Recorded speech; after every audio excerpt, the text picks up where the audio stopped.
country stops making progress when we hunker down on opposite sides of the continental divides, red versus blue, rich and poor, urban and rural. It's time to end this American crisis of division. It's time to bring all Americans together, and that is why I'm running for President of the United States. Just days after announcing his candidacy on Good Morning America, former Colorado Governor John Hickenlooper kicked off his presidential campaign with a rally in Denver's Civic Center Park. I'm running for president because the only way to end the Trump crisis of division is with a leader who knows how to bring people together and get stuff done. Welcome to Politics Unplugged. I'm Ann Trujillo.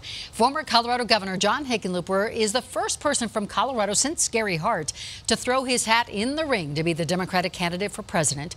He has his eyes set on 2020. Donald Trump is alienating our allies, ripping away our health care, endangering our planet, and destroying our democracy. It's been no secret the governor had been considering running for president for months. He told me late last year that he wasn't going to make the decision until he was out of the governor's office and had a chance to talk about it with his family. Now, no one person can heal the fractures in America today, but if enough of us accept the challenge, if we work hard enough, we can make the impossible possible. Hickenlooper says that Colorado could be a role model for the nation. We tally our wins by the number of children who have enough to eat, who feel safe in their homes and feel safe in their schools, who have access to the skills for a changing economy. We define our gains by the number of us who look at a fellow American of a different race or sexual orientation and feel in our heart, neighbor, you belong here. And joining us now to talk about the former governor's campaign and how the presidential race is shaping up are Krista Kafer, the host of the Krista Kafer Show weeknights on 630 KHOW Radio, and Blair Miller, the executive producer of the DenverChannel.com. So let us please start with, does Governor Hickenlooper even have a chance to be president of the United States? I certainly hope so. You know, I think he represents Colorado well. I think he'd make a great president. He's a good man. He's statesmanlike. I mean, I would say this to somebody, I probably won't be voting for him. I disagree with him on a lot of policies, but he's a good guy. And isn't that a kind of yearning for that we could have a drama-free, statesman-like president?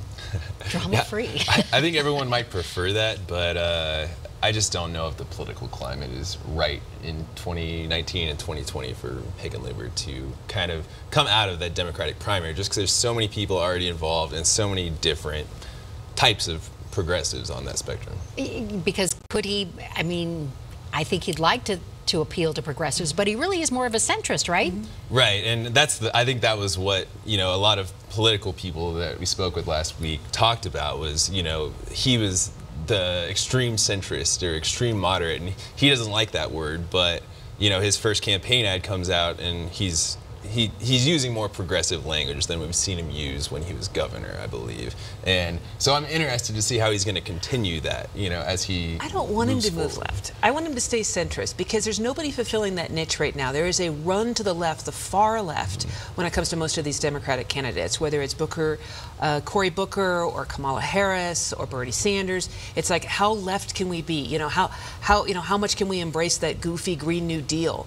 We need somebody who's just normal. I mean, we're talking like, and I think there is a yearning on the left for a normal Democrat, not somebody who wants to take us into European socialism. Well, and do you think that that's dividing the Democratic Party when we see people pretty far to the left, and that seems to be getting the most attention right now, right? And I mean, Republicans must be relishing that possibility. Yeah, I think that, I think that there's certainly a divide there, and the candidates and the voters, I think, are acknowledging that. One of the divides I feel like I see the most is between the progressives and the centrists on the Democratic side is the young people versus the older Democrats. And I think younger people in general are more extreme no matter which side of the spectrum they're on. They're either more progressive than their elder Democrats, or they're more to the right than some of the elder Republicans, I would say. There's definitely an age divide, but if you're a pro-business Democrat, if you like your health insurance, if you believe in common sense environmentalism as opposed to crazy, you know, let's get rid of cars, let's get rid of beef kind of environmentalism, who do you turn to? I really want to see the Michael Bennetts, the John Hickenloopers be able to stand in that gap and say, hey, there is a normal common sense choice here that you can make. Okay, so you raised Michael Bennet. Do you think that he will run? And if he does, how would that affect John Hickenlooper's campaign? Definitely in the same niche as far as being kind of more on the centrist side, more statesman-like. Would they compete each other? Would they make a good president, vice president? I think, you know, I just from talking with people in Colorado politics, I don't think either of them think that Hickenlooper or Bennett have a reasonable chance at president. I would say on the national scale, Bennett has certainly gotten a little bit more attention lately because of the speech. Yeah, angry speech. But before that, I'm not real sure that anyone knew who he was either. And I thought it was funny that, you know, on Tuesday, The Onion put out an article saying that Hickenlooper was trying to pass something under the table just so people would take notice of him. And I think that's kind of a good temperature of where things are at right now. Well, and you're right. When you look at polling, Hickenlooper maybe gets 1% if people even know who he is. I mean, he really is an unknown, and what do you do in this packed field that would make you stand out? Let's hope it's not become more obnoxious, because I think there is a tendency when there is, like, you know, 30 people running to be the loudest voice, to say that, to, you know, make fun of other people, that kind of thing. And that's not what this nation needs. We need statesmen. We need stateswomen. We need people who have good ideas and communicate those without bad-mouthing people. And who do you think his base would be? I mean, President Trump talks about his base all the time, or pundits talk about his base all the time. Who is John Hickenlooper's base? I think in Colorado, it's maybe a bit different than what you would get outside of Colorado. I think, as to Krista's point, he is more of a centrist. I think he could appeal to people, to Republicans, to moderates, to Democrats. But, you know, I think it's a matter of he's really going to have to find a way to differentiate himself from the rest of these candidates on a national scale, which I'm not sure if he can. And then if Joe Biden gets into the race, I mean, they're essentially, I mean, not the same person, but they're the same type of Democrat, more of a centrist. And then everybody knows who Joe Biden is. Right. Very few people know who John Hickenlooper is. Well, we know John Hickenlooper has already accumulated more than $1 million, which is more than half of the candidates can say so far, right? In 48 hours. You know, maybe there is an untapped, you know, unfulfilled yearning on centrists in the left, in the Democratic Party, to say, we need somebody we can get behind, and we can't get behind these far left candidates. So good for John Hickenlooper for standing in that gap. And I'm also interested to see what happens if Trump doesn't get a Republican primary challenger, and if, you know, somebody like Howard Schultz just kind of gets written out of the equation beforehand. When that primary comes around, you know, next summer, what kind of, you know, are there going to be Republicans who leave the party, or independents? And depending on what type of primary each state has, are those people going to be able to vote in those primaries? And I think if it's more open like Colorado's are, then he does have a better chance of getting a little bit bigger of a vote there. Okay, so with less than a minute to go, when this all shakes out, who do you think will still be in the running?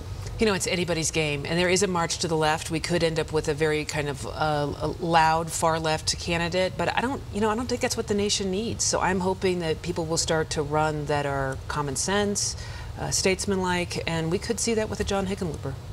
And I think it's just a little bit too early to even be making predictions. You know, I mean, I think, you know, Kamala Harris and, you know, I think she's probably had the strongest impact out of these new group of Democrats so far on that side of the thing. But I mean, you know, when we were at this time in 2016, the polling was totally different. You know, so I think it's early, and I think we're going to see people making a lot of moves here in the next couple of months to try and differentiate themselves. Yeah, it'll be interesting to see. I mean, we went far with President Trump, a businessman with no political experience.